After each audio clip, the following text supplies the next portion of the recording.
ஒரு மனிதனுக்கு 10ஆம் இடங்கிறது தொழில் ஸ்தானம். 10ஆம் இடங்கிறது தொழில் ஸ்தானம்.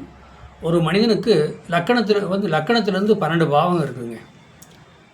1ஆம் இடம் லக்கணம், 2ஆம் இடம் தனம், குடும்பம், 4ஆம் இடங்கிறது வீடு வாசனம், 5ஆம் இடங்கிறது பூர்வ புண்ணிய குழந்தைகள், 10ஆம் இடம் 7ஆம் இடங்கிறது மனைவி ஸ்தானம், நண்பர்கள், கூட்டாளி, 10ஆம் இடம்னா தொழில் ஸ்தானம். இப்போ ஒரு மனிதனுக்கு 10 குடையின் திசை ஓடும்போது தான் அவர் வாழ்க்கையில் ஜெயிக்கிறாருங்க. சொந்த தொழிலில் ரொம்ப செஞ்சு ரொம்ப கஷ்டப்பட்டு கடை வாங்கி செஞ்சு இது பண்ணுறாரு. ஆனால் அந்த 10 குடையின் திசை புத்தி வரும்போது அவர் ஜெயிச்சிடாருங்க. எந்த வகையிலும் ஜெயிப்பாருங்க. 10 குடையின் திசை புத்தி வரும்போது திசை வருது. இப்போ பொதுவாக சுருக்கமாக சொல்லப்போனால் தனுசுக்கு 10 குடம் யாருங்க? புதன் பகவான். 10க்கும் 7க்கும் புதன் பகவான். அந்த 10ஆம் இடம்னு சொல்லக்கூடியது அந்த தனுசு லக்னம், தனுசு ராசிக்காரர்களுக்கு அந்த 10 குடையின் திசை வரும்போது தான் அவர் பேரும் புகழாக வெளியில் வருவார். பப்ளிக்கில் ரீச் ஆவார். சொந்த பந்தம் பங்காளி வகையிலே சரி பப்ளிக்கில் ரீச் ஆகிறதும் ஒரு மனிதனுக்கு 1, 5, 9 திசை ஓடலாம். மெயினாக 10 குடையின் திசை ஓடும்போது அவர் பப்ளிக்கில் ரீச் ஆகிடுவார். பேரும் புகழாக வந்துடுவார். அப்போ அந்த 10 குடையின் ஆட்சி உச்சம் பெற்றால் ஆட்சி உச்சம் இந்த லக்கணத்துக்கு ஆட்சி உச்சம் சொல்லப்படுது. ஆட்சி உச்சம் சொல்லக்கூடியது 10 குடையவனே புதன். காலபுருஷனுக்கு 6ஆம் இடம் 10 குடையவன் புதன்.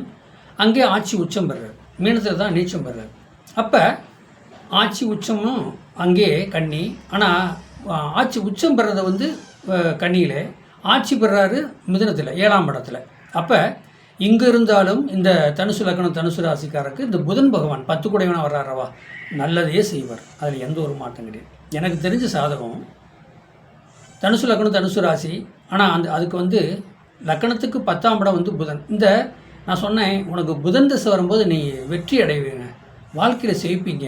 இப்போலாம் கஷ்டம்தாங்க, பிரச்சனை சிக்கலை நீங்கள் சந்திச்சு தான் ஆகணும் நான் சொல்லியிருக்கிறேன். அது சொல்லி ஒரு 10 வருஷத்துக்கு முன்னாடி 10-11 வருஷத்துக்கு முன்னாடி. அப்போ அவர் பாருங்கள், நான் சொல்லி ஒரு வருஷத்துலேயே போய் அவர் சாதகம் படிச்சிருக்கார். இப்போ இது எப்படிங்க சாதகம் படித்து சாதகம் சொல்ல முடியுமானா, இந்த 10 குடையின் திசை வந்துருச்சுங்க. புதன் திசை வருது. இந்த புதன் திசை வர்றதுக்கு முன்னாடியே 6 மாதம் முன்னாடி போய் கோர்ஸில் சேர்ந்து சாதகம் படிச்சுட்டு இருக்காரு. ஆனால் எங்களை சாதகம் பார்த்துட்டு போனதான் அவர் எனக்கு அவருக்கு தொடர்பே கிடையாது. நான் சொல்லியிருக்கிறேன் இந்த 10 குடையின் திசை வரும்போது நீ பேரும் போகல, பப்ளிக்கில் ரீச் ஆகுவா, பப்ளிக்கில் வெளியில் வந்துடுவேன்னு சொல்லியிருக்கிறேன். ஆனால் அதுவும் அவருக்கு புரியல. படிச்சிருக்காரு. படிக்க தான் தெரியுது புதன் திசை வரப்போகுது. அடுத்து புதன் திசை, சனி திசை முடிஞ்சு புதன் திசை வரப்போகுதுன்னு அவர் புரிஞ்சுக்கிட்டார். அப்புறம் அவரு நான் சொன்னதை பார்த்துட்டாரா, 10 குடையின் திசை வருது, ஏதோ நம்ம இதில் ரன் ஆக போகிற மாட்டிருக்கு அப்படின்ட்டு. சரி, தனுசு லக்னம் தனுசு ராசிக்கு 10 குடையின் புதன். தனுசு கன்னியை காலபுருஷனுக்கு 6ஆம் இடம் அங்கே தான் ஆட்சி உச்சம் பெறார். மிதுனத்தில் ஆட்சி பெறார். அப்போ இவர் எங்கே உட்காந்துருக்காருங்களா, ஆட்சி உச்சம்லாம் கிடையாது. அப்போ ஆட்சி உச்சம் பண்ணாலும் அந்த இடத்த அவர் அந்த சாதகருக்கு நல்லதை பண்ணி கொடுப்பார். தொழில் சம்மந்தப்பட்டது எல்லாமே. ஆனால் அவர் மேச லக்கணத்தில் உட்காந்துருக்கார். அப்போ 10ஆம் இடத்துக்கு 8ஆம் இடத்துல போய் மேசத்தில் உட்காந்துருக்கார் புதன் பகவான். திசை ஓட்ட போகிறார். ஆனால் அங்கே தனுசு லக்கணம் தனுசு ராசிக்கு 5 குடையின் செவ்வாய் ஆட்சி பெற்றிருக்கார். தனுசு லக்கண அதிபதி குரு 5ஆம் இடம் அந்த மேசத்தில் இருக்கார். எப்படி பாருங்கள், இந்த 10ஆம் இடம் வேலை செய்ய ஆரம்பிச்சிச்சுன்னா இவருக்கு சாதகருக்கு 10ஆம் இடம் வேலை செய்ய ஆரம்பிச்சிருச்சு. 10ஆம் இடத்துல ஒரு கிரகம் இல்லைனாலும் அந்த 10 குடையும் ஆட்சி உச்சம் பெற்றிருக்கணும். அந்த 10 குடையும் எந்த கிரகத்தோட போய் சேர்ந்துருக்காரு, எந்த கிரகம் பார்வை பார்க்குதோ அதை எடுத்து கொடுத்துருவார். அந்த 10 குடையும் இந்த சாதகருக்கு எந்த வழியிலையாவது முன்னேற்றத்தை கொடுத்துட்டு போயிடுவார். இதாங்க சாதகம். அப்போ 10 குடையும் தனுசு லக்னம் தனுசு ராசிக்கு 10 குடையும் கன்னி, காலபுருஷனுக்கு 6ஆம் இடம், காலபுருஷனுக்கு 3ஆம் இடம் புதன், மேசத்தில் உட்காந்துருக்காரு. மேச அதிபதி செவ்வாய் உட்காந்துருக்கார்.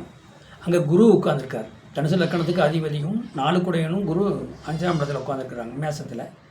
பாருங்கள், அவர் சாஸ்திரம் படித்து முடிச்சிட்டாருங்க. படித்து முடித்து கணக்கு போட்டு பார்க்குறாரு, அந்த 10 குடையின் திசை வந்துடுச்சு. அவதான் சொல்கிறார் சோசியர் சொன்னார், கரெக்டாக இருந்துச்சு. 10 குடையின் திசை வரும்போது நீ பேரும் போகலாம் பப்ளிக்கில் வருவேன்னு சொன்னார். அதே மாதிரி நான் இப்போ பப்ளிக்கில் வந்துட்டேன். எனக்கு ஃபாரின் ரேஞ்சு உலக நாடு பூரா எனக்கு என்னுடைய பேர் விளங்குது. அப்புறம் தான் என்னை நேரடியாக பார்த்து என்கிட்ட ஆசீர்வாதம் வாங்கினார். நீங்கள் சொன்னபடியே நடந்துருச்சுங்க. இன்றைக்கி எனக்கு புதன் திசை ஓடுதுங்க, நான் வாழ்க்கையில் ஜெயிச்சிட்டேங்க, சாஸ்திரம் படித்து சொல்லிட்டு இருக்கிறேங்க, பலன் பயங்கரமாக வருதுங்க, வாடிக்கையாளரும் நிறையா வர்றாங்க, ரொம்ப சந்தோஷங்க அப்படின்னு சொன்னார். இது எனக்கு அந்த பிரபஞ்சத்தை தான் நன்றி சொல்லணும்.